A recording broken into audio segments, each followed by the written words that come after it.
الحمد للہ رب العالمین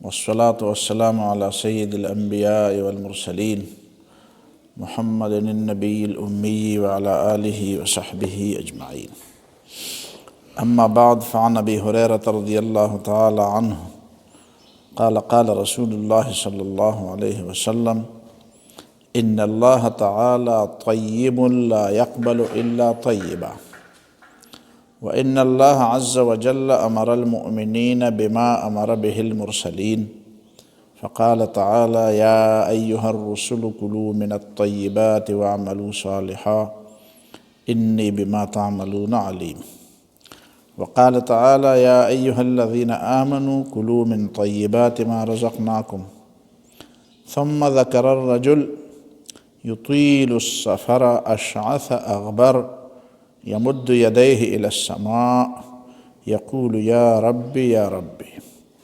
ومطعمہ حرام ومشربہ حرام وملبسہ حرام وغذی بالحرام فأنا یستجاب لذلک رواہ مسلم۔ یہ حدیث صحیح مسلم کی ہے، دوسری کتابوں میں بھی ہے، اور اس میں بہت عظیم قسم کے اصول اور علوم بیان کیے گئے ہیں۔ واقعی امام نووی رحمہ اللہ نے حدیث کی چھانٹی میں اور انتخاب میں بہت گہری نظر سے اور گہری بصیرت سے کام لیا ہے۔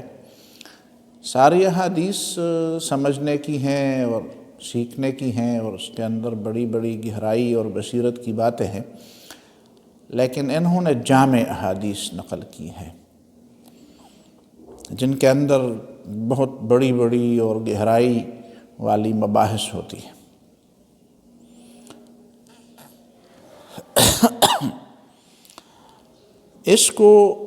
اس حدیث کو لوگ حلال کھانے کی اہمیت کا عنوان بھی دیتے ہیں، لیکن اس عنوان میں اس کو صرف محصور نہیں کیا جا سکتا، اس حدیث کو محدود نہیں کیا جا سکتا۔ پہلے تو اس کا ترجمہ سماعت فرمائیں۔ حضرت ابو ہریرہ رضی اللہ تعالیٰ عنہ کی روایت ہے کہ رسول اللہ صلی اللہ علیہ وسلم نے فرمایا ان اللہ تعالی طیب، بے شک اللہ تعالیٰ طیب ہے، پاک ہے، منزہ ہے نقصانات سے، عیب سے، خرابیوں سے، کمزوریوں سے بالا تر ہے۔ لا يقبل الا طیب، اللہ تعالیٰ صرف طیب مال کو قبول کرتا ہے یا طیب عمل کو قبول کرتا ہے، خبیث عمل کو قبول نہیں کرتا۔ وَإِنَّ اللَّهَ عَزَّ وَجَلَّ أَمَرَ الْمُؤْمِنِينَ بِمَا أَمَرَ بِهِ الْمُرْسَلِينَ، اور اللہ تعالیٰ نے مومنوں کو وہی حکم دیا ہے جو پیغمبروں کو دیا ہے۔ ظاہر ہے پیغمبر بھی بندے ہیں اللہ تعالیٰ کے اور مومن بھی بندے ہیں۔ فقال تعالی، تو پیغمبروں کو خطاب کر کے اللہ تعالیٰ نے فرمایا یا ایھا الرسل کلوا من الطیبات، اے رسولو حلال اور پاک کھاؤ، واعملوا صالحا، اور نیک عمل کرو، صالح عمل کرو، انی بما تعملون علیم، میں تمہارے اعمال سے خبردار۔ وقال تعالی، اور مومنوں کے بارے میں اللہ تعالیٰ نے فرمایا یا ایھا الذین آمنوا کلوا من طیبات ما رزقناکم، اے وہ لوگوں جو ایمان لائے ہیں ان پاک رزق سے کھاؤ جو ہم نے تمہیں دیا ہے۔ ثم ذکر الرجل، پھر نبی صلی اللہ علیہ وسلم نے حلال کھانے کی مزید اہمیت بتانے کے لیے ایک مثال نبی صلی اللہ علیہ وسلم نے دی، ایک آدمی کی مثال دی، یطیل السفر، جو طویل سفر کر کے وہ اسی سفر میں تھا، اسی سفر کی حالت میں تھا اور لمبے سفر میں تھا۔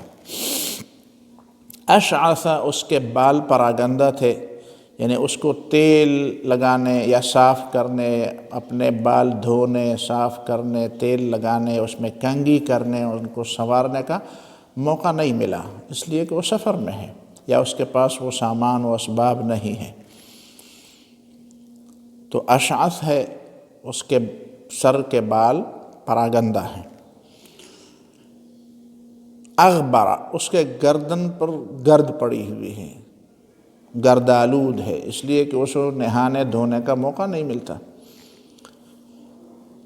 یمد یدیہ الی السماء، اس نے دونوں اپنے ہاتھ آسمان کی طرف بلند کیے ہیں دعا کے لیے، دعا کے لیے لمبے ہاتھ آسمان کی طرف اٹھائے ہیں۔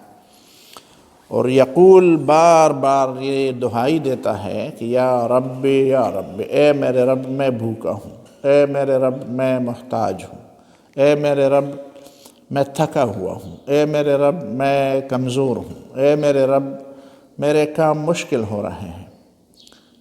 بار بار اللہ تعالیٰ سے یا رب یا رب، میں محتاج ہوں، میں کمزور ہوں، میرے پاس خرچہ نہیں ہے، میرے پاس مشکلات کے حل کا کوئی راستہ دکھائی نہیں، کوئی مجھے جانتا نہیں ہے، میں مسافر ہوں، غریب ہوں، ناآشنا ہوں، انجان ہوں، کوئی مجھ پر اعتماد نہیں کرتا، کوئی مجھے سہولت کے لیے راستہ دینے کے لیے، کوئی مجھے آرام دینے کے لیے کوئی نہیں، کوئی تیار نہیں ہوتا۔ تو دعائیں مانگتا ہے۔ وَمَطْعَمُهُ حَرَامٌ، حالانکہ اس نے حرام کھایا ہوتا ہے۔ وَمَشْرَبُهُ حَرَامٌ، اور اس نے حرام پیا ہوتا ہے۔ وَمَلْبَسُهُ حَرَامٌ، اس نے حرام پہنا ہوتا ہے۔ وَغُذِيَ بِالْحَرَام،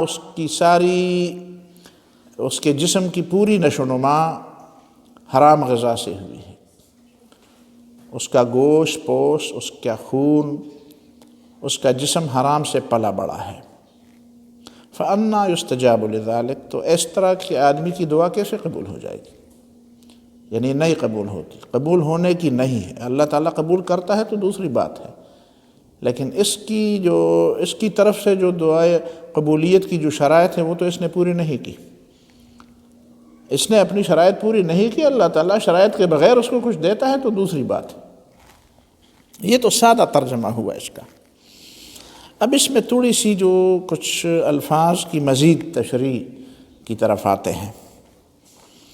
ان اللہ تعالیٰ طیب، اللہ تعالیٰ کے ناموں میں ایک نام ہے طیب۔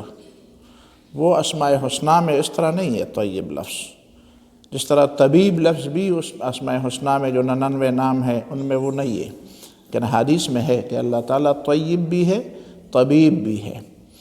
طبیب دو معنوں میں ہے، اس کی ایک الگ موضوع ہے، اس موضوع پہ اس وقت بات نہیں کرنا چاہتا، لیکن طبیب کے دو معنی ہیں، علاج سمجھانے والا اور شفا دینے والا۔ تو علاج سمجھانے والا تو بندہ ہو سکتا ہے، اسی معنی میں طبیب کو طبیب کہتے ہیں کہ وہ علاج سمجھاتا ہے، لیکن شفا دینے میں تو وہ اس کی ظاہر ہے کہ اس کے بس میں نہیں ہے کہ وہ شفا دے۔ تو اللہ تعالیٰ علاج بھی سمجھا رہا ہے اور اللہ تعالیٰ شفا بھی دے رہا ہے۔ تو پورے معنوں میں تو صرف اللہ تعالیٰ طبیب ہے، آدھے معنوں میں دنیا کے طبیب بھی طبیب ہیں۔ یہاں طیب کا لفظ ہے، طیب کا مطلب ہے پاک، طیب، اور اسی پاک لفظ سے کئی اور نام بھی نکلے ہیں، طیبات، حلال اور پاک چیزیں۔ قرآن مجید نے دوسری جگہ پہ حلال کو الگ ذکر کیا ہے، طیب کو الگ ذکر کیا ہے۔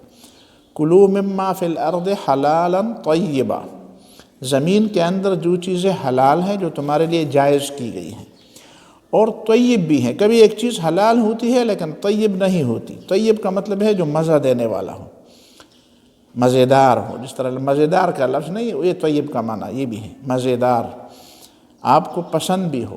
ایک چیز حلال ہے لیکن آپ کو پسند نہیں ہے۔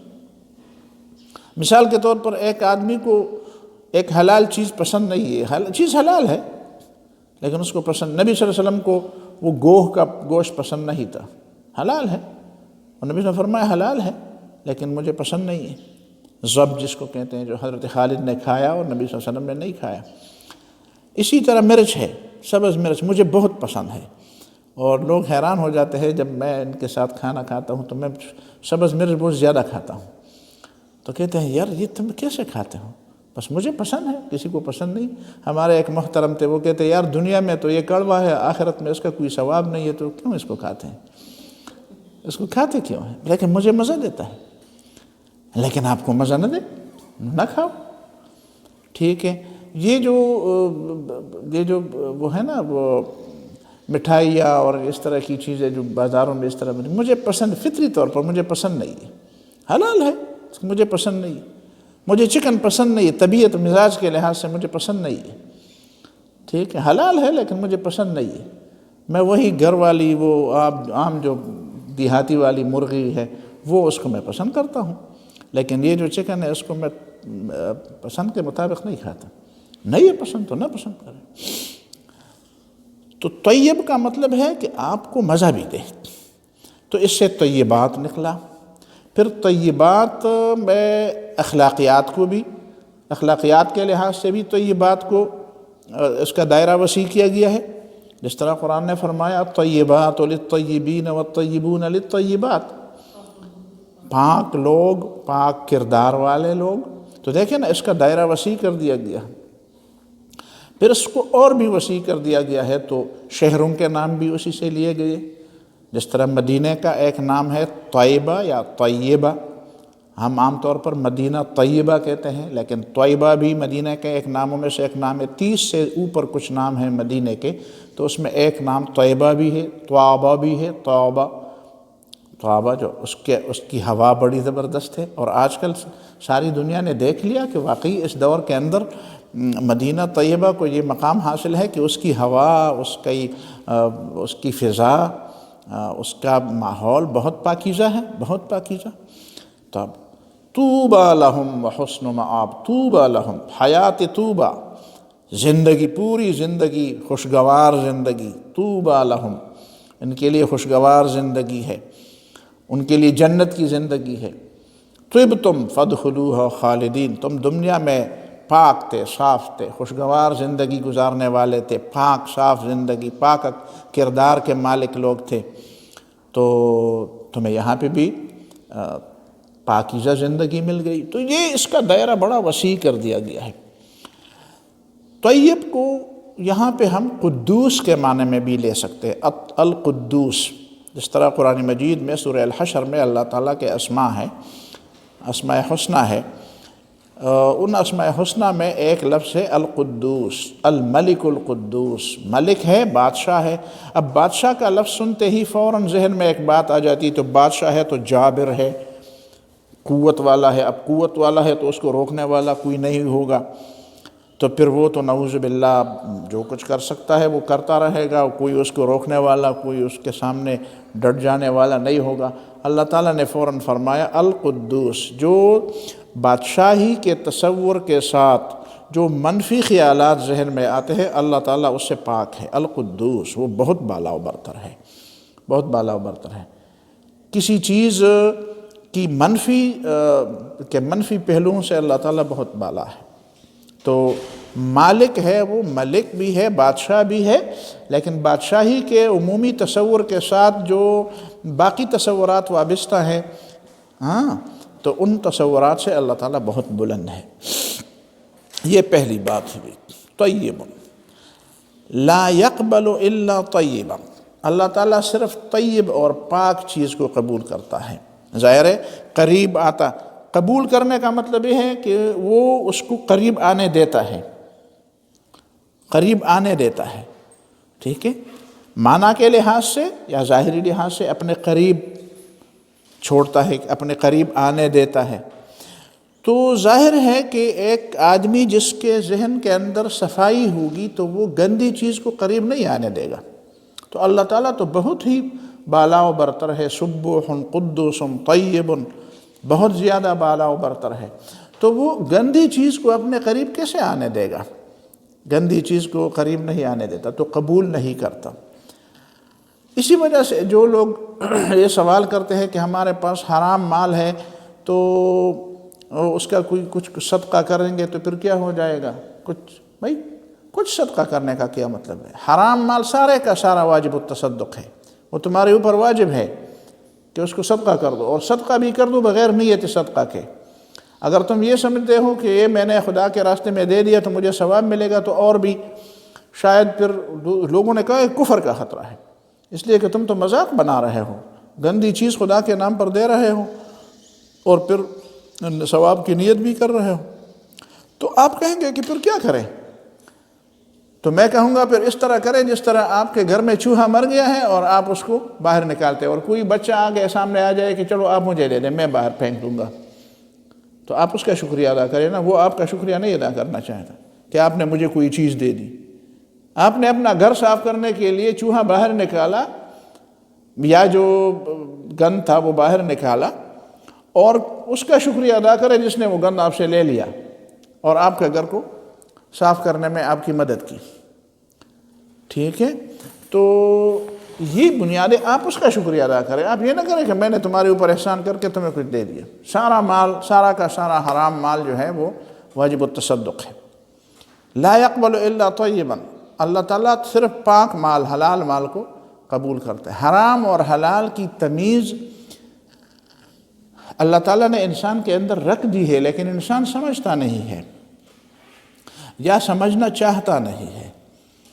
وہ کہتا ہے یار مجھے زیادہ چاہیے، چاہے حرام ہو، بس مجھے کوانٹٹی چاہیے، کوالٹی نہیں چاہیے۔ حالانکہ اسلام کوانٹٹی کے بجائے کوالٹی پر زور دیتا ہے۔ وہ کہتا ہے ایک شیشی عطر کی وہ گندگی کے اس منوں ٹنوں ڈھیر سے بہت زیادہ بہتر ہے جو صاف اور پاک ہے۔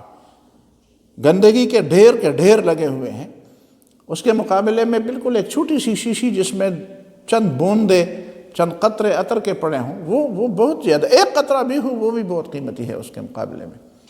تو اسلام کا مزاج ہے، اور اسلام جس بات کو سمجھاتا ہے وہ یہ ہے کہ وہ کوالٹی پر زور دیتا ہے، معیار پر زور دیتا ہے، معیار اپنانے پر زور دیتا ہے، کردار، معیار۔ دیکھیں نا، یہ اخلاقیات کی جتنی تعلیمات ہیں، اخلاقیات کی جتنی تعلیمات یہ کیا ہیں؟ ظاہر ہے کہ اس طرح کے اخلاق کے لوگ جو یہ بھی کرے، یہ بھی کرے، یہ بھی کرے، یہ بھی نہ کرے، یہ بھی نہ کرے، یہ بھی نہ کرے، یہ جو اس طرح کے جتنے بھی آپ شروط زیادہ لگا رہے ہیں، اس کا مطلب ہے کہ اس کا دائرہ کم ہوتا جا رہا ہے، تنگ ہوتا جا رہا ہے۔ مجھے ایک ایسا نوکر چاہیے جو ایسا بھی ہو، فلان علاقے کا ہو، یہ زبان جانتا ہوں، یہ ڈگریاں ہوں اس کے پاس، یہ اس کا کردار۔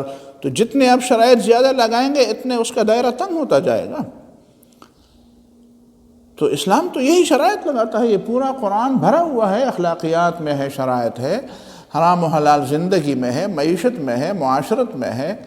تو دنیا جہان کی ساری چیزوں کے جتنے بھی انسانی زندگی کے پہلو اس میں شرائط کی کتنی شرائط رکھی ہوئی ہیں۔ اس کا مطلب یہ ہے کہ اس کا دائرہ، آپ بتائیں کہ یہ دائرہ تنگ کرنے کا مطلب یہ نہیں ہے کہ زیادہ لوگ نہ آئے ہیں۔ دائرہ تنگ کرنے کا مطلب یہ ہے کہ جو آئیں وہ معیاری لوگ ہوں، وہ بھیڑ نہ ہو، ریوڑ نہ ہو۔ تو ریوڑوں سے، بھیڑوں سے کچھ نہیں بنتا۔ تو ہمارے ہاں کچھ لوگوں کے دماغ کے اندر کچھ یہ چیزیں بھری ہوئی ہوتی ہے کہ نہیں جی بس بھیڑ جمع کر دو، بس زیادہ سے زیادہ لوگ جمع کر دو، زیادہ سے، چاہے وہ خس و خاشاک کیوں نہ ہو، چاہے وقت آ جائے تو پھر حضرت عقیل کی فوج کی طرح پیچھے دیکھے تو ہزاروں میں سے ایک بھی نہ ہو سامنے، آپ اکیلے ہو میدان کے اندر۔ اور جب قربانی کا موقع آئے تو ایک بھی قربانی دینے والا نہ ہو، نعرے لگانے والے تو بے شمار ہوں لیکن قربانی دینے والے کچھ بھی نہ ہوں۔ اپنے کردار سے کسی کو متاثر، چیخیں مارنے والے بہت ہوں، چیخیں مارنے والے، ہلہ گلہ کرنے والے تو بہت ہوں، لیکن کردار والے ایک بھی نہ ہو کسی کہ اس کے کردار سے کم از کم اس کا ہمسایہ تو متاثر ہو جائے یار، جو اس سے روزانہ 10 مرتبہ ملتا جلتا ہے وہ تو کم از کم اس کے کوئی تاثر لے لے۔ تو یہ کون سا طریقہ، یہ کہاں سے اسلام سیکھا ہے لوگوں نے؟ تو لا يقبل الا طیبا، اللہ تعالیٰ پاک کردار کو قبول کرتا ہے، اللہ تعالیٰ پاک عمل کو قبول کرتا ہے، اللہ تعالیٰ پاک سوچ کو قبول کرتا ہے، اللہ تعالیٰ صاف اور کھلے عمل کو قبول کرتا ہے، اور مال کو بھی۔ تو طیب کو عام کر دے، لا يقبل الا طیبا۔ غلط کردار والے کو اللہ تعالیٰ اپنے قریب نہیں آنے دیتا، غلط فکر والے، غلط سوچ والے کو اللہ تعالیٰ قریب نہیں آنے دیتا۔ وہ اللہ تعالیٰ کے ہاں وہ نہیں پاتے، ترقی نہیں پاتا۔ اللہ کی کتاب میں ترقی نہیں، فلا يربو عند اللہ، وما آتیتم من ربا لیربو فی اموال الناس فلا یربو عند اللہ، یہ سود اللہ کے ہاں اس کی بڑھوتری نہیں ہوتی، تمہارے نزدیک بڑھوتری ہوگی، فگر زیادہ ہوتے ہیں، فگر زیادہ ہوتے ہیں تو اللہ تعالیٰ کے ہاں اس کی بڑھوتری نہیں، اللہ تعالیٰ کے ہاں بڑھوتری فگر سے نہیں بنتی، کردار سے بنتی ہے، کوالٹی سے بنتی، لا يقبل الا طیبا۔ یہ ایک بات ہے۔ وَإِنَّ اللَّهَ عَزَّ وَجَلَّ أَمَرَ الْمُؤْمِنِينَ مَا أَمَرَ بِهِ الْمُرْسَلِينَ، اس کا مطلب یہ ہے کہ اللہ کے ہاں یہ نہیں ہے کہ رسولوں کو اس نے کچھ ایسی استثناء دیے ہوں کہ آپ کو عبادت سے استثناء ہے اور مومنوں کے اوپر وہ چیزیں فرض کی گئی ہوں، ایسی بات نہیں ہے، ایسی بات نہیں۔ وَمَا أُرِيدُ أَنْ أُخَالِفَكُمْ إِلَى مَا أَنْهَاكُمْ عَنْهُ، ایسا نہیں ہے کہ میں تمہیں کسی چیز سے روکتا ہوں اور خود وہی چیز کام کرتا ہوں تاکہ تمہیں روکوں اور میں خود وہی فوائد حاصل کروں، سمیٹ لوں، ایسی بات نہیں ہے۔ پیغمبر اسی لیے نہیں روکتا لوگوں کو کہ خود وہ میدان کا وہ بن جائے، اس میدان کا شہسوار خود بن جائے۔ جس چیز سے لوگوں کو روکتا ہے پہلے ان سے خود رکتے ہیں، اور جس چیز کا لوگوں کو حکم دیتے ہیں پہلے خود اس پہ عمل کرتے ہیں۔ پیغمبر صلی اللہ علیہ وسلم نے ایسا کوئی حکم نہیں دیا جس پر خود اس نے عمل نہ کیا ہو، پیغمبر نے ایسی کسی چیز سے لوگوں کو نہیں روکا جس سے پہلے خود نہ رکے ہوں۔ تو اللہ کے ہاں چونکہ سارے بندے ہیں، پیغمبر بھی بندہ ہے، عبدہ و رسولہ، ہم جب تک عبدہ و رسولہ کا اقرار نہیں کرتے تو کیسے ہم مانیں گے پھر؟ اب اس کا مطلب ہے کہ ہم ماننے والے پھر نہیں رہے نا، جب عبدہ و رسولہ کا اقرار نہیں کریں گے تو کیسے ماننے والے بنیں گے؟ ماننے والے بنتے ہیں پیغمبر کے تو عبدہ و رسولہ کا اقرار کریں گے۔ عبد بندہ تو ہے، تو بندگی سے ان کو استثناء نہیں ہے۔ تو پیغمبروں سے فرمایا اللہ تعالیٰ نے یا ایھا الرسل کلوا من الطیبات، اے رسولو، اب دیکھیں رسول کے ایک جگہ تو جمع نہیں ہونے، لیکن ہر زمانے میں اپنے رسول اور نبی کو یہی بات کی، تو ہمیں بتایا کہ سارے رسولوں کو میں نے یہ بات کی، کلوا من الطیبات، حلال کھاؤ۔ اب دیکھیں حلال کی بجائے یہاں پہ طیب کا لفظ آیا ہے، اس کے شاید دو مطلب ہیں، واللہ تعالی عالم۔ پہلا مطلب شاید یہ ہے کہ پیغمبر کا مزاج اللہ تعالیٰ نے جس طرح پیغمبر صاف ذہن، صاف فکر، بلند کردار، بلند اخلاق، پیغمبر اس سے پہلے بھی بلند کردار کا مالک ہوتا ہے۔ کچھ لوگ اس بات کو نہیں سمجھتے تو وہ کہتے ہیں یار نعوذ باللہ اگر پیغمبر نہ ہوتے، محمد صلی اللہ علیہ وسلم پیغمبر نہ ہوتے تو ہمارا ان سے کیا تعلق؟ بری بات کرتے ہیں، ایسا نہیں ہے، ہمارا ان سے تعلق پھر بھی ہوتا۔ کس لحاظ سے ہوتا؟ بھائی آپ بڑے انسان کو نہیں سمجھتے کہ ایک آدمی بڑا ہے، اس کا کردار بلند ہے، اس کے اخلاق بلند ہے، تو کیا وہ پیغمبر آپ اس وجہ سے صرف اس شرط پر مانیں گے کہ وہ پیغمبر ہیں؟ پیغمبر کے علاوہ کسی بلند کردار والے کی بلندی کا آپ اعتراف نہیں کریں گے؟ بھائی آپ نبی صلی اللہ علیہ وسلم کے کردار کو پیغمبری سے پہلے دیکھیں تو پیغمبری سے پہلے بھی وہ اتنے بلند کردار کے تھے کہ اتنے بلند کردار کے لوگ اللہ تعالیٰ کی رحمت ہوتے ہیں اور اس اہل ہوتے ہیں کہ لوگ ان کو اپنا رہنما بنائے، اپنا قائد بنائے، ان کے ارد گرد جمع ہو جائے۔ تو یہ بات نہیں ہے کہ آپ یہ کہتے ہیں کہ نعوذ باللہ پیغمبر نہ ہوتے تو ہمارا ان سے کیا واسطہ تھا، یہ بات بے ادبی کی بات ہے، غلط بات ہے، ناسمجھی کی بات ہے۔ کس کانٹیکس میں بات کی جا سکتی ہے؟ ہاں کس کانٹیکس میں یہ بات کی جا سکتی ہے کہ وہ نبی نہ ہوتے؟ بس کسی انداز سے اس نے کی ہے، چھوڑیں اس کو، ہاں نام کا کیا ہے بس، لیکن بہرحال وہ جذبات میں کوئی آیا ہوگا، اس نے کی بات ہوگی، لیکن اس نے پیغمبر کو اگر درست طریقے سے وہ جذبات سے خالی ہوتا تو شاید ایسی بات نہ کہتا۔ ظاہر مسلمان نہیں کہہ سکتا ایسی بات کو۔ نبی صلی اللہ علیہ وسلم کے پیغمبر سے ہونے سے پہلے جو ان کا جو مقام تھا، ان کا جو کردار تھا، ان کا جو اخلاق تھا، ان کی جو شخصیت تھی، وہ شخصیت ایسی تو نہیں تھی۔ اور اگر آپ یہ کہیں کہ پیغمبر نہ ہو تو پھر مجھے کیا واسطہ، تو اس کا مطلب یہ ہے کہ پیغمبر کہ بغیر آپ کسی کو نہیں مانیں گے بڑا آدمی۔ تو طیب اس کا مطلب یہ ہے کہ حلال جو ہے، حلال پیغمبر کے لیے حلال، اور جس طرح ہمارے لیے طیب چیز، ایک چیز حلال ہے لیکن مجھے مزہ نہیں دیتا تو میں اس کو نہیں کھاؤں گا یا میں اس کو نہیں لوں گا۔ تو پیغمبروں کا مزاج اللہ تعالیٰ نے فطری طور پر ایسا بنایا ہوتا ہے کہ جس طرح ہمیں حلال و حرام کی تمیز کا حکم دیا گیا ہے، اس لیے ان کے مزاج میں طیب کی حیثیت وہی ہے جو حلال کی ہے، یا حلال کی وہی حیثیت ہے جو طیب کی ہے۔ اس کا مطلب یہ ہے کہ جو چیز حلال نہیں ہے وہ اس کے لیے کبھی طیب ہو نہیں سکتی، تو ان کو طیب، لیکن چونکہ طیب کا حوالہ مومنوں کے لیے بھی دیا گیا ہے، یا ایھا الذین آمنوا کلوا من طیبات، تو ایک دوسری توجیہ بھی زیادہ مناسب ہے۔ وہ توجیہ کیا ہے؟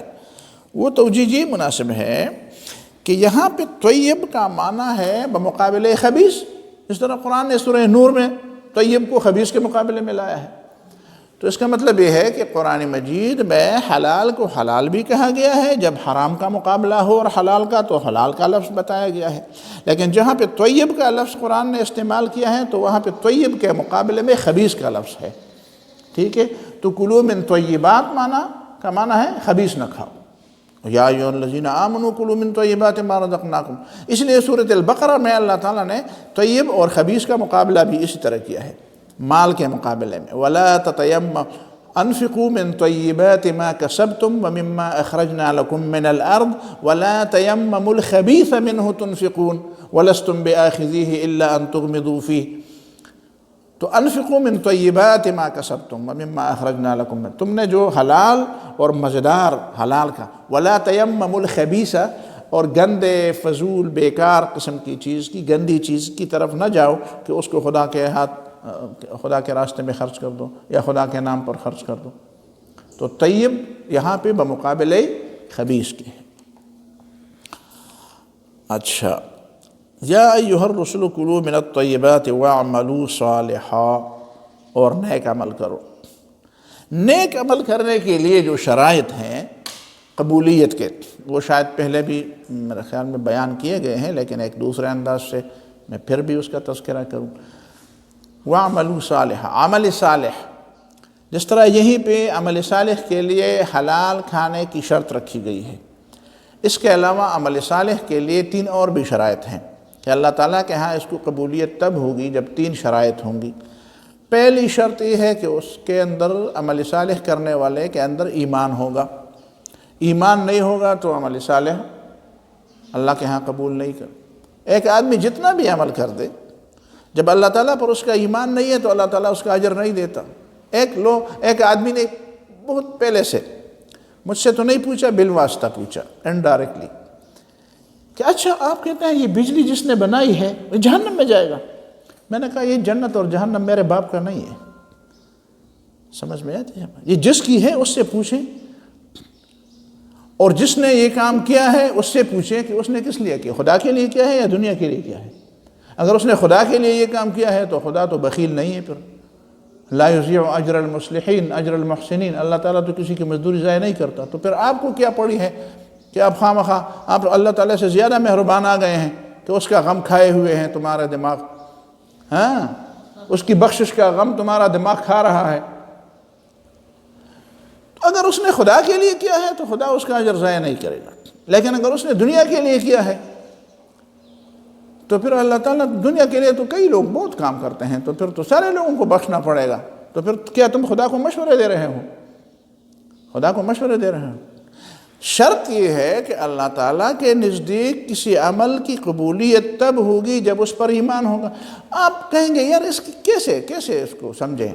میں کہتا ہوں اس کو 100 مثالوں سے بھی میں سمجھا سکتا ہوں۔ ایک کالج میں، پشاور میڈیکل کالج میں، آپ کو MBBS کی ڈگری کب ملے گی؟ جب آپ کا ایڈمیشن تو ہو چکا ہو۔ آپ کہیں یار ایڈمیشن کی کیا ضرورت ہے، وہ غریب فقیر لوگ ہیں بیچارے، چھولے فروخت کرتے ہیں، ان کو بھی MBBS کی ڈگری دے دو نا۔ کسی یونیورسٹی نے ایسا کیا ہے کبھی کہ کسی کی غربت کی بنیاد پر اس کو ڈگری دی ہو، کسی کی فقیری کی بنیاد پر، کسی کے احتیاج کی بنیاد پر، کسی کی یتیم ہونے کی بنیاد پر؟ بھائی وہ بیچارہ یتیم ہے، اس کا باپ، اس کو تو یار ڈگری دے، PhD کی ڈگری اس کو دے دو نا، ہاں ثواب ہو جائے گا، ہاں اس کو یہ ڈگری دے دو۔ تو آپ کہیں گے نہیں یار، ڈگری لینے کے لیے پہلے اس ڈگری کی ریکوائرمنٹ میں یہ بات ہے کہ آپ ایلیجیبلٹی ثابت کر دیں اور اس کے بعد باقاعدہ آپ ایڈمیشن لے لیں۔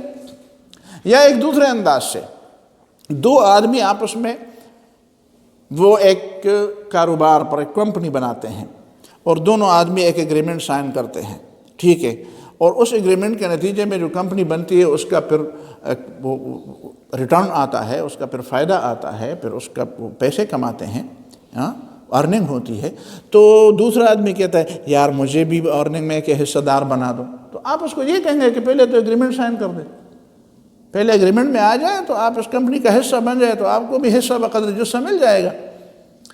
تو ایمان کا مطلب ہے کسی ادارے میں داخلہ لینا، تو اللہ کی بندگی کے ادارے میں داخلہ لینا۔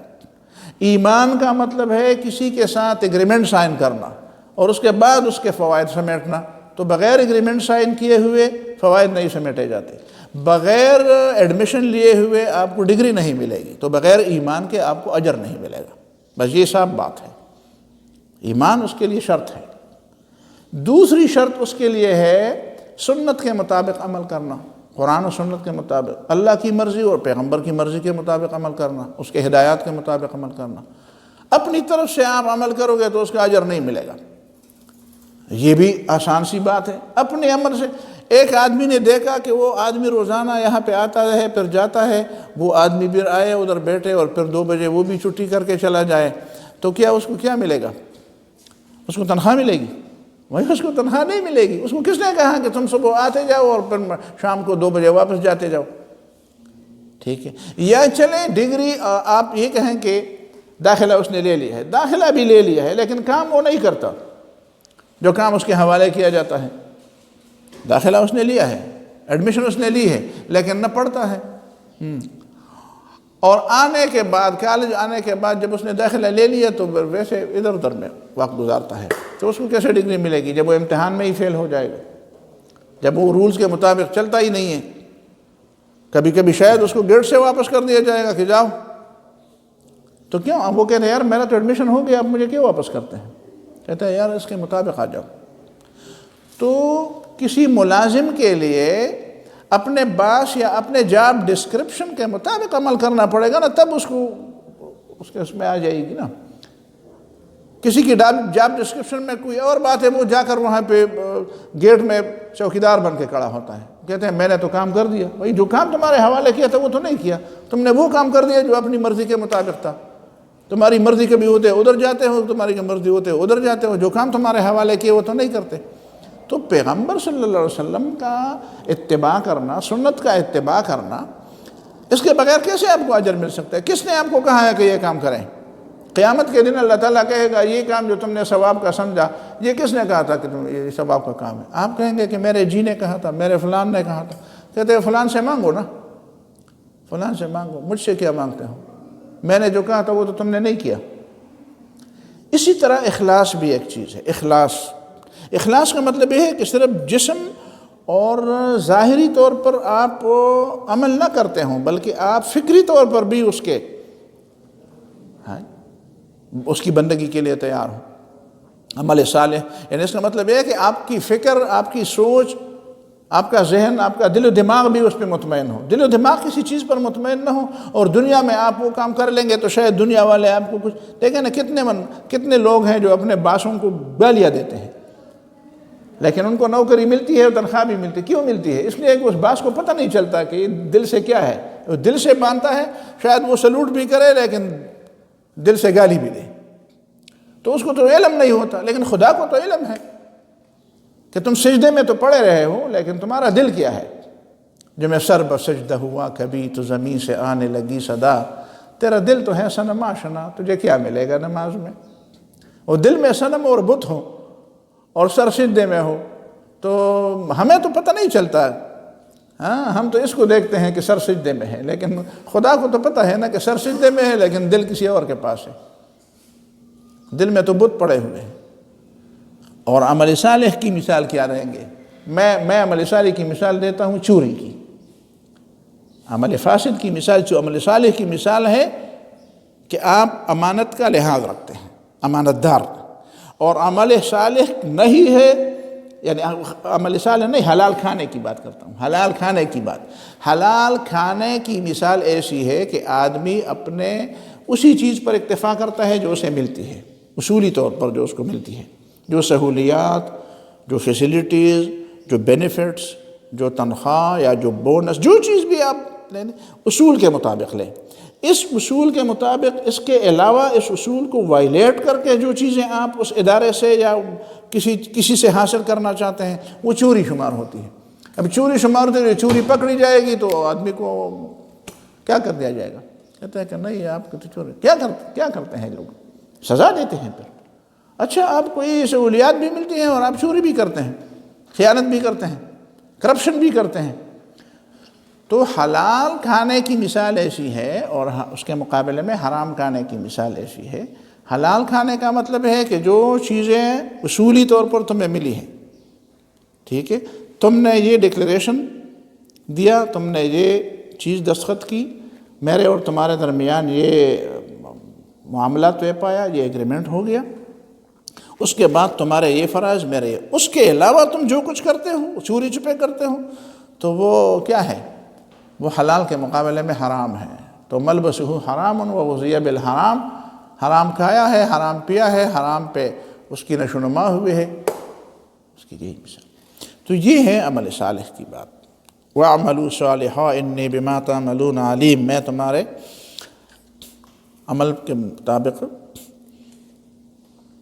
اچھا پھر لوگوں کو بھی کہا یا ایھا الذین آمنوا کلوا من طیبات ما رزقناکم ثم ذکر الرجل۔ اب دیکھیں نبی صلی اللہ علیہ وسلم کا طریقہ تربیت کہ وہ مثالوں سے سمجھاتے ہیں، صرف اس طرح کی بات نہیں ہے کہ وہ سوچ اور فکر کو تبدیل کرتے ہیں، بلکہ سوچ اور فکر کی مزید آبیاری کے لیے اور بات کو زیادہ سے زیادہ بہتر انداز میں ذہن نشین اور دل نشین بنانے کے لیے وہ نبی صلی اللہ علیہ وسلم مثالیں دیا کرتے تھے۔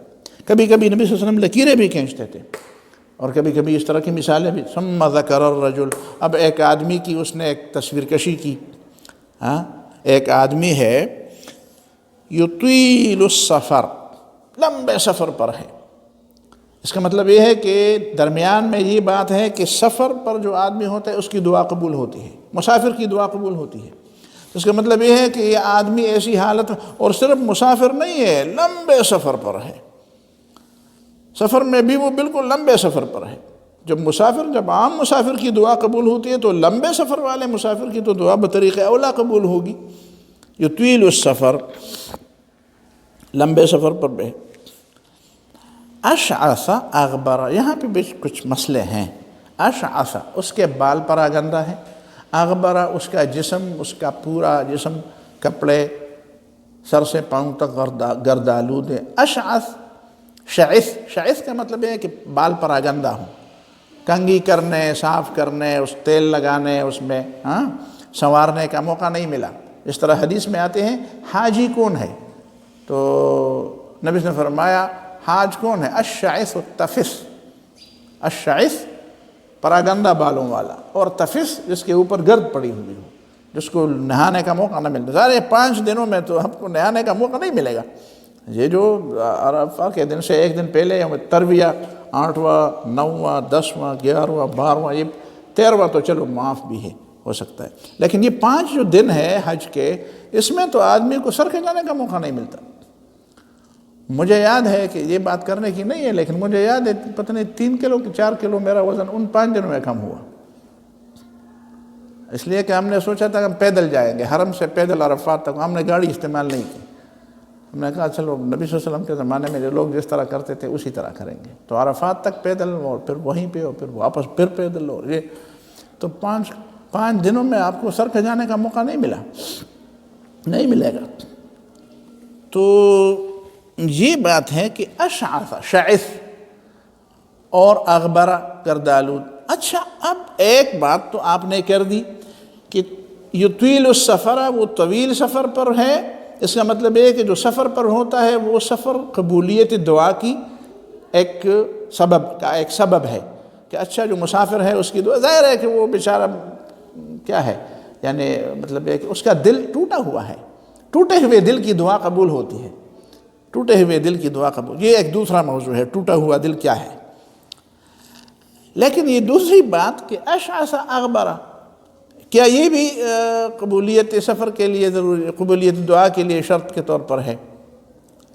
اشعث اغبر، گردآلود جسم اور کھلے اور پراگندہ بال، جس طرح یہ فقیروں درویشوں کے ہوتے ہیں۔ اچھا یہ بھی ہیں، تو اس بات کو ذرا سمجھے کہ یہ اس طرح نہیں ہے۔ نبی صلی اللہ علیہ وسلم سفر پر تو گئے ہیں، اور سفر کے بارے میں تو نبی صلی اللہ علیہ وسلم نے بتایا ہے صراحت کے ساتھ کہ یہ دعا کی قبولیت کا سبب ہے۔ لیکن نبی صلی اللہ علیہ وسلم نے کسی موقع پر بھی ایسا نہیں فرمایا کہ آپ کا جسم گردآلود ہو تو یہ اچھا رہے، اسی طرح رہو اور خدا کو پسند ہو جاؤ گے۔ آپ کے بال پراگندہ ہوں تو اسی طرح رہو، خدا کو پسند ہو جاؤ گے۔ یہ کبھی نبی صلی اللہ علیہ وسلم نے نہیں فرمایا، بلکہ نبی صلی اللہ علیہ وسلم نے فرمایا جس کے کچھ بال ہوں تو فلیکرم ہو، اپنے بالوں کا اکرام کرو، احترام کرو، میں کنگھی کر دو۔ ایک دفعہ ایک آدمی آیا، اس کے مونچھیں اسی طرح بکھری ہوئی تھی، ادھر ادھر کی تھی۔ نبی نے فرمایا اس آدمی کو ایسی کوئی چیز نہیں ملتی جس سے وہ اپنے بال سنوارتا، ایسی کوئی چیز نہیں ملی۔ خود رسول اللہ صلی اللہ علیہ وسلم بالوں میں کنگھی بھی کیا کرتے تھے، تیل بھی استعمال کرتے تھے، نہاتے دھوتے بھی ہے۔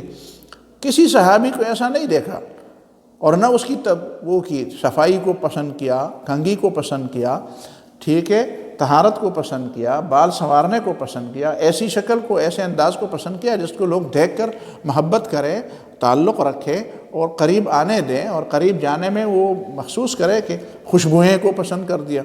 تو یہ کون سی، یہ ہمارے برصغیر کے اندر لوگوں کے دماغ کے اندر یہ چیز بھری ہوئی ہے۔ یہ بدھسٹوں کے پتہ نہیں تعلیمات کے نتیجے، بخشوں کے تعلیمات کے نتیجے میں، اور ہندو ویدانت کی تعلیمات کے نتیجے میں یہ چیزیں ہمارے لوگوں کے، مسلمانوں کے دماغوں میں یہ بات بھری ہوئی ہے کہ اسی طرح پراگندہ رہو۔ یہ خدا رسیدہ ہے، یہ پہنچا ہوا ہے۔ کہاں پہنچا ہوا ہے یار؟ وہ تو ہم دیکھتے ہیں جدھر پڑا ہوا ہے، کہاں پہنچا ہوا ہے؟ ابھی تک اس بات کو بھی نہیں پہنچا ہے کہ پیغمبر کی تعلیمات کیا تھی، ان اللہ تعالیٰ طیب لا یقبل الا طیب۔ تو طیب کا معنی یہی ہے۔ ہاں جی، ایک حضرت تھے تو وہ مولانا مودودی کے ساتھ قریب رہتے تھے، پھر الگ ہو گئے، اور الگ ہونے کے بعد انہوں نے ایک یہ بیان کی کہ میں مولانا مودودی سے اس لیے الگ ہوا کہ اس کے اندر تقویٰ نہیں تھا۔ تو اچھا ہوا کہ کسی نے اس سے پوچھا کہ تقویٰ نہیں تھا تو اس کا مطلب ہے کہ نماز چھوڑتے تھے نا؟ ایسا تو نہیں ہے نا، کیا بات تھی کہ تقویٰ نہیں، ذرا وضاحت تو کر لیں۔ لوگ کہیں گے کہ تقویٰ نہیں تھا تو اس کا مطلب وہ حرام کھاتے تھے۔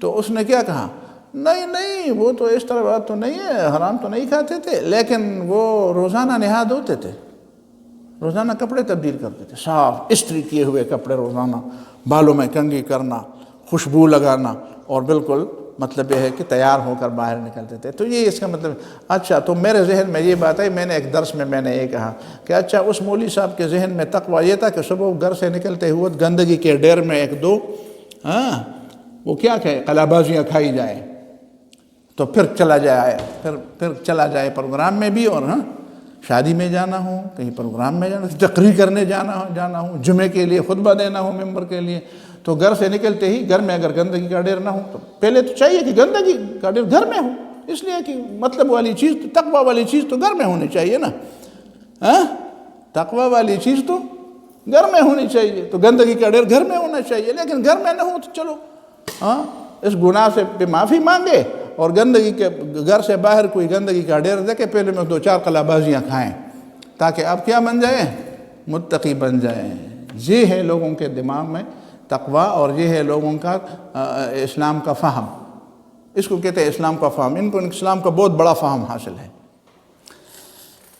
تو اشعث اغبر کہتے پہنچے ہوئے ہیں، یمد یدیہ الی السماء، دعا میں ہاتھ اٹھانا اور آسمان کی طرف اوپر کرنا، یہ حدیث میں یہ بات آتی ہے۔ کچھ لوگوں کو اس پہ بڑا وہ ہوتا ہے، جنات آتے ہیں ان پہ اوپر، کہ جب آدمی دعا کرتے ہیں اور ہر دعا میں ہاتھ اٹھاتے ہیں تو ان پر جنات آتے ہیں، پیریان پیرازی۔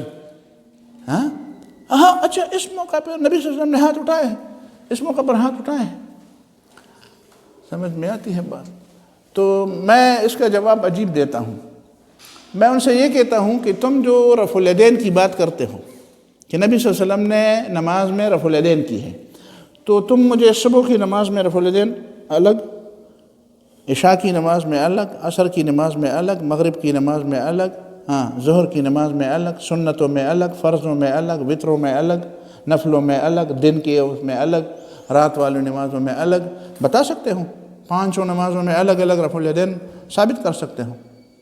بس ایک جگہ رفع الیدین ثابت ہو گئی تو تم کہتے ہو رفع الیدین ہے، تو پھر میرا یہی سوال ہو، فلان جگہ پہ نبی صلی اللہ علیہ وسلم نے ہاتھ اٹھایا، فلان جگہ پہ نبی صلی اللہ علیہ وسلم نے کلی بات کی ہے، ان اللہ تعالیٰ حیی، اللہ تعالیٰ بڑا حیادار ہے، یستحیی من کریم ہے، یستحیی من العبد، اسے بندے سے حیا آتی ہے، ان یرفع الیہ یدیہ، کہ وہ دعا میں اللہ تعالیٰ کہ سامنے اپنے ہاتھ پھیلائے فَيَرُدَّهُمَا صِفْرًا، تو اللہ تعالیٰ اس کو خالی لوٹا دے، اس سے اللہ تعالیٰ کو حیا آتی ہے۔ تو تم ہر دعا میں ہاتھ اٹھاؤ نا، پھر اس فلان دعا میں، فلان دعا میں، فلان دعا میں ہاتھ اٹھائے، یہ کون سی بات ہے؟ یہ تو بہت بے علمی قسم کی جہالت کی بات ہے۔ تو یہیں پہ یمد یدیہ الی السماء، آسمان کی طرف اس نے دونوں ہاتھ، یقول یا رب یا رب یا رب یا رب، یا رب میں بھوکا ہوں، یا رب میں فلان ہوں، یا رب میں ایسا ہوں، اپنی مجبور رب دیکھیں نا، میری تربیت کر، میری پرورش کر، میں کمزور ہوں، مجھے اٹھا۔ وَلِلَّهِ الْأَسْمَاءُ الْحُسْنَى فَادْعُوهُ بِهَا، اللہ تعالیٰ کے اسماء حسنہ کے ذریعے بار بار یا ربی۔ وَمَطْعَمُهُ حَرَامٌ، حرام کھایا، وَمَشْرَبُهُ حَرَامٌ، حرام پیا، اور وَمَلْبَسُهُ حَرَامٌ وَغُذِيَ بِالْحَرَام۔ اور یہ جو یطیل السفر ہے نا، جو اس نے لمبا سفر کیا، تو شاید یہ لمبے سفر کا مطلب یہ بھی ہو کہ اس نے حج کا سفر کیا، اس نے کسی نیکی کا سفر کیا، یہ بھی ضرور نہیں کہ گناہ کا سفر کیا، یہ بھی بات ہے۔ تو حرام کا، اچھا حرام غذا کا اثر انسان کے اعمال پر، اخلاص پر بھی ہوتا ہے۔ خوراک کا اثر انسان کے سارے معاملات پر ہوتا ہے، فکر پر، سوچ پر، رویے پر۔ تو اس کا مطلب یہ ہے کہ جس نے حرام کھایا ہو نا، اس کی ظاہری شکل کو دیکھ کر تو آپ کو ترس آتا ہے کہ اس کی دعا قبول ہونی چاہیے۔ دیکھیں نا، یہ بھی اس میں ایک نکتہ ہے کہ وہ آدمی مسافر بھی ہے، بال بھی پراگندہ ہے، کپڑے بھی گردآلود ہے، شاید اس کے چہرے سے اور کمزوری آیا ہے، لوگوں کا دل دکھتا ہے، یا اللہ اس کی تو دعا قبول کر۔ لیکن اللہ تعالیٰ خوب جانتا ہے کہ یہ کس طرح چیز، یہ کیسی چیز ہے۔ اس کا مطلب یہ ہے کہ جو لوگ کہتے ہیں یار اس کو تو برا نہ مانیے، یورپ میں جب میں تھا برطانیہ میں، تو ہمارے لوگ تو وہیں پہ رنگوں سے بہت زیادہ متاثر ہوتے ہیں۔ تو ایک دفعہ راستے جاتے ہوئے مجھے کہتے یار یہ لوگ بھی جہنم میں جائیں گے۔ میں نے کہا یہ تمہیں پسند ہے اس طرح، اللہ تعالیٰ تمہاری طرح نہیں ہے، یہ اللہ تعالیٰ کی مخلوق، اللہ تعالیٰ اس کو بطور مخلوق دیکھتے ہیں۔ تم اس کو کسی اور نقطہ نظر سے دیکھو تو دیکھو، تم اپنے معیار کو اور خدا کے معیار کو ذرا اس کا فرق سمجھو، وہ تمہارے معیار کے مطابق نہیں دے گا جزا و سزا، اس کو بھی اللہ تعالیٰ جہنم میں لے جائے گا، کوئی بات ہے؟ تو یہیں پہ دیکھا نا، انسان کو اس پہ ترس آتا ہے، اور انسان کے بس میں ہو تو کہتے ہیں کہ اس کی دعا تو ابھی قبول ہو جائے، فوراً قبول ہو جائے، ٹھیک ہے، میرے بس میں ہوتا تو میں تو اس کی دعا بھی قبول کر دیتا۔ لیکن دیکھیں نا، اللہ تعالیٰ کو خدائی نہ مت سمجھاؤ، خود بندگی سمجھو، بندگی کے طریقے سمجھو، خدا کو خدائی مت سمجھاؤ لوگوں کو، اسی میں یہ بات ہے، ٹھیک ہے۔ تو حرام اور حلال کی تمیز، اور دیکھیں نا فطرت کے مطابق ساری چیزیں، قرآن و حدیث میں ہمیں جو کھانے کی چیزیں ملی ہے اس سے تو ہم دور ہیں۔ ہم بچوں کو چاکلیٹ تو کھلاتے ہیں، کھجور نہیں کھلاتے۔ ہم بچوں کو ٹافیاں تو کھلاتے ہیں، ان کو جو فطری چیزیں ہیں، چنا نہیں کھلاتے، چلغوزہ نہیں کھلاتے، مونگ پھلی نہیں کھلاتے، بادام نہیں کھلاتے، ٹھیک ہے، کشمش نہیں کھلاتے، سادہ سی روٹی نہیں کھلاتے، کہتے ہیں نہیں اس سے تو مجھے پسند، مجھے چاکلیٹ دے دو، میں دکان والی چیز کھاتا ہوں۔ ہم نے ان کا مزاج برباد کر دیا، پھر جب ان کے معدے، ان کا دماغ، ان کے دانت، ان کی ساری چیزیں برباد، رنگ بھی ایسے کہ کسی بچے کو آپ دیکھیں نا، اس کے بچے کے گال میں آپ کو کوئی سرخی نظر آتی ہے؟ آپ سرخی ہوگی بھی تو شاید کوئی مصنوعی ہوگی۔ ہاں جی، آج کل کے بچے کیسے ہیں؟ بس ابھی کہتے ہیں بس ابھی تو بس تھک گیا ہوں، یہ 4-5 سال کے بچے، 6 سال کے بچے کہ تھک گیا ہوں، یہ بھی کوئی طریقہ ہے؟ یعنی یہ ایسی بات ہے کہ یوم یجعل الولدان شیبا، تو قیامت کی نشانیوں میں ہے کہ بچے بوڑھے ہو گئے۔ تو یہ چیزیں ہیں، اور پھر یہ ہے کہ ہم فطرت سے ہم تاروں کو دیکھتے ہوئے ہم نہیں سوتے، ہم دن سردی ہو تب بھی کمرے کے اندر، گرمی ہو تب بھی کمرے کے اندر، ہم فطرت سے، فطرت کے مناظر سے، فطرت کے ماحول سے جتنے دور ہوتے تو فاطر السماوات والارض سے بھی اتنے دور ہوتے جاتے ہیں۔ فاطر السماوات والارض کے قریب ہونا چاہتے ہو تو کبھی کبھی فطرت کے مطابق بھی زندگی گزارو، فطرت کے مظاہر کو بھی جا کر دیکھو، ان کو بھی ذرا انجوائے کر دو، کہ کھلے آسمان کے اندر، کھلے آسمان میں، کھلی فضا میں، صحراؤں میں، ٹھیک ہے، دیہاتوں میں جاؤ، وہیں پہ تاروں کو گن گن کر نیند آ جائے، اور وہیں پہ والشمس وضحاها والقمر اذا تلاها. دیکھو نا اس منظر کو، اذا الشمس كورت واذا النجوم انكدرت. پھر سوچو کہ یہ ایسا بھی ہوگا، ایسا بھی ہوگا. ٹھیک ہے. وَلَقَدْ زَيَّنَّا السَّمَاءَ الدُّنْيَا بِمَصَابِيحَ. دیکھیں نا ان چیزوں کو سمجھنے کے لیے وہیں پہ آپ ان کو مناظر کو دیکھیں. تو نہ فطرت کے مطابق ہمارا کھانا ہے، نہ فطرت کے مطابق ہماری زندگی ہے. تو ہم فاطر السماوات والارض سے اس لیے دور ہیں. آخری بات جو میں اس کے سلسلے میں کروں وہ کیا ہے؟ وہ یہ ہے کہ فَأَنَّا يُسْتَجَابُ لِذَلِكَ. ہاں جی، تو اس کی دعا کیسے قبول ہو جائے گی؟ شیطان کی بھی تو دعا قبول ہوئی تھی. تو شیطان نے حلال کھایا تھا کہ حرام کھایا تھا؟ جو بھی کھایا تھا، لیکن اس نے تو بغاوت کی تھی اور اس نے اللہ تعالیٰ سے مانگا کہ یا رب انظرنی الی یوم یبعثون، مجھے قیامت تک مہلت دے دو. تو اللہ تعالیٰ نے دے دی. بھائی جب شیطان کی دعا اللہ تعالیٰ نے قبول کی تو اس نے تو ایک شرط بھی پوری نہیں کی تھی نا. تو اس حدیث میں کیسے آتی ہے کہ انا یستجاب لذلک؟ یہ سوال تو آپ سے کرنا چاہیے تھا، لیکن آپ کہ اتنا بوجھ ہمارے اوپر نہ ڈالیں. ہاں تو میں اس کا جواب دے دوں گا. وہ جواب یہ ہے کہ دیکھو سوال قبول ہونا کیا مطلب ہے. سوال قبول ہونا کبھی کبھی، اب دیکھیں شیطان کی جو دعا قبول ہو گئی تو کیا اس کے لیے فائدہ ہوا؟ دعا کی قبولیت کبھی کسی دعا کرنے والے کے لیے نقصان دہ ہوتی ہے، لیکن وہ جانتا نہیں ہے. اقبال نے کس بہتر انداز میں بات کی. تیری دعا ہے کہ ہو تیری آرزو پوری، میری دعا ہے تیری آرزو بدل جائے. تیری دعا ہے کہ ہو تیری آرزو پوری، میری دعا ہے تیری آرزو بدل جائے. اب دیکھیں نا اس کو سمجھتی، اقبال رحمۃ اللہ علیہ کو سمجھتی کہ دعا کی قبولیت کا مطلب یہ نہیں. کبھی کبھی دعا آپ کی قبول ہوتی ہے لیکن وہ آپ کے لیے فائدہ نہیں دیتی. وہی دعا جو آپ کو فائدہ دے. اور ایک نقطہ میں اور بھی بتاؤں، کل پرسوں درس میں بھی میں نے بتایا، وہ یہ ہے کہ جو چیزیں ہم مانگتے ہیں، متاع ہے نا، متاع الدنیا، دنیا کا سامان مانتے ہیں. اسی دنیا کی متاع کو اللہ تعالیٰ نے دو لفظوں سے یاد کیا ہے. ایک ہے متاع حسن، یمتعکم متاعا حسنا الی اجل مسمی، اور ایک کو کہتا ہے متاع غرور. آپ متاع مانگتے ہیں تو متاع حسن مانگے اور وہ دعا قبول ہو جائے گی. تو اس کے لیے شرائط ہیں. لیکن آپ صرف متاع مانگتے ہیں، آپ کہتے ہیں کہ اخون لدی شوروائی کو دخریو کو دغوائی، ہاں مجھے تو شوربہ چاہیے بھائی، گدھی کا ہو یا گائے کا ہو. تو پھر تو اسی طرح ہوگا پھر. تو متاع مانگے لیکن متاع حسن مانگے. وَمَن رَزَقْنَاهُ مِنَّا رِزْقًا حَسَنًا فَهُوَ يُنْفِقُ مِنْهُ سِرًّا وَجَهْرًا هَلْ يَسْتَوُونَ. رزقاً حسناً، رزق تو رزق ہے لیکن رزق کے ساتھ رزق حسن ہو.